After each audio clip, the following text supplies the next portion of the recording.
ഇന്നത്തേത് പൊറോട്ടയേക്കാളും ചപ്പാത്തിയേക്കാളും 10 മടങ്ങ് ടേസ്റ്റിൽ ഉണ്ടാക്കിയെടുക്കാൻ വേണ്ടിയിട്ട് പറ്റിയ ഒരു അടിപൊളി ബ്രേക്ക്ഫാസ്റ്റ് ആൻഡ് ഡിന്നർ റെസിപ്പിയാണ്.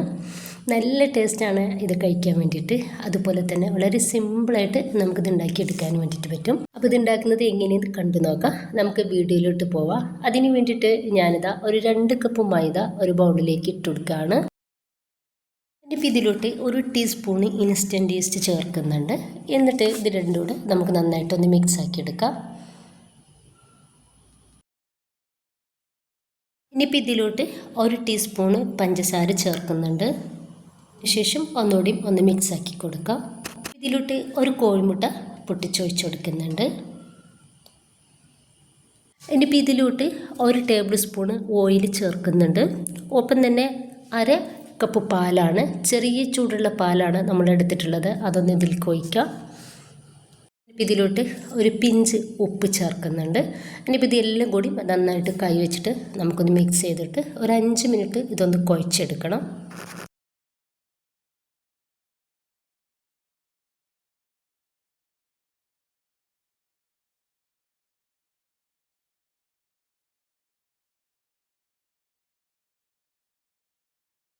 ഇനിയിപ്പോൾ ഇതൊരു 5 മിനിറ്റോളം ഞാനൊന്ന് കുഴച്ചെടുത്തിട്ടുണ്ട്. ഇനിയിപ്പോൾ നമുക്കിത് 1 മണിക്കൂർ ഈ ഒരു ഈസ്റ്റ് ഒന്ന് വറുക്കാൻ വേണ്ടിയിട്ട് ഒന്ന് മാറ്റി വെക്കണം.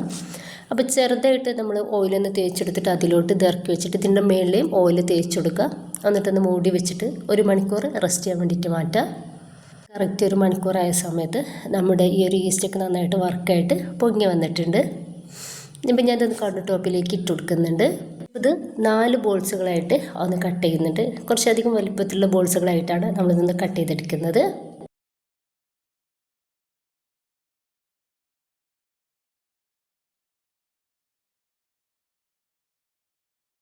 കൗണ്ടർ ടോപ്പിലേക്ക് കുറച്ച് മൈദ ഒന്ന് തൂവി കൊടുത്തിട്ട് ഇതുപോലെ ചെറുതായിട്ടൊന്ന് പരത്തിയെടുക്കുക.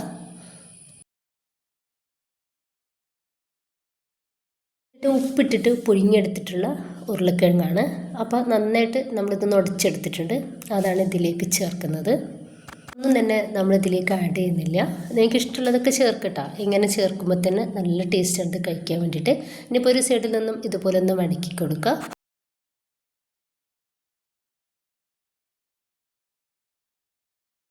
ഇനിയിപ്പോൾ നമുക്ക് ഒന്ന് ജസ്റ്റ് ഇതുപോലെ മെല്ലെ ഒന്ന് പരത്തി കൊടുക്കുക. ചെറിയൊരു കട്ടിയിൽ മീഡിയം സൈസിലാണ് നമ്മളിതൊന്ന് റെഡിയാക്കി എടുക്കേണ്ടത്. ഈ ഒരു തിക്നെസ്സിൽ നമ്മളിതൊന്ന് റെഡിയാക്കി എടുക്കുക. ബാക്കി കൂടി ഇതുപോലെ തന്നെ ഒന്ന് ചെയ്തെടുക്കാവുന്നതാണ്. ഇനിയിപ്പോൾ ഇതാ നന്നായിട്ട് ചൂടായിട്ടുള്ള പാനിലോട്ട് കുറച്ച് എണ്ണ ഇതുപോലെ തേച്ചെടുക്കുന്നുണ്ട്. നിങ്ങൾക്ക് ഇതിലേക്ക് ബട്ടർ നെയ്യൊക്കെ എടുക്കുകയാണെങ്കിൽ നല്ല ടേസ്റ്റ് ഉണ്ടാവും. ഇനിയിപ്പോൾ നമുക്കിത് ഈ ഒരു പാത്രത്തിലേക്ക് ഇട്ടെടുത്തിട്ട് ഏറ്റവും ലോ ഫ്ലെയിമിലിട്ടിട്ട് വേണം റെഡിയാക്കി എടുക്കാൻ വേണ്ടിയിട്ട്. ഇനിയിപ്പോൾ ഇതിൻ്റെ മേളിലായിട്ടും നമുക്കിതുപോലെ കുറച്ച് എണ്ണ തേച്ച് കൊടുത്തിട്ട് നമുക്കിത് മീഡിയം ലോ ഫ്ലെയിമിലിട്ടിട്ട് ഒന്ന് റെഡിയാക്കി എടുക്കാം.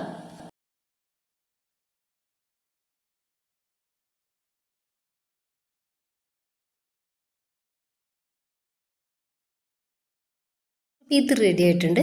നമുക്കിത് പാനിൽ നിന്ന് എടുത്ത് മാറ്റിയിട്ട് ബാക്കി കൂടി ഇതുപോലെ തന്നെ ചെയ്തെടുക്കാം. നല്ല കിടിലൻ ടേസ്റ്റാണ് ഇതിന്. പൊറോട്ടയും ചപ്പാത്തിയൊക്കെ മാറി നിൽക്കും. നല്ല സോഫ്റ്റുമാണ്. അപ്പോൾ കറിയൊന്നും നമുക്കിതിലോട്ട് ആവശ്യമായിട്ടില്ല. അപ്പോൾ എല്ലാവരും ഉണ്ടാക്കി നോക്കുക. നിങ്ങളുടെ അഭിപ്രായങ്ങൾ അറിയിക്കുക. ഇഷ്ടമായിട്ടുണ്ടെങ്കിൽ നിങ്ങളുടെ എല്ലാ സപ്പോർട്ടും ഉണ്ടാവുക. ഇൻഷാ അല്ലാഹ്. ഓക്കെ.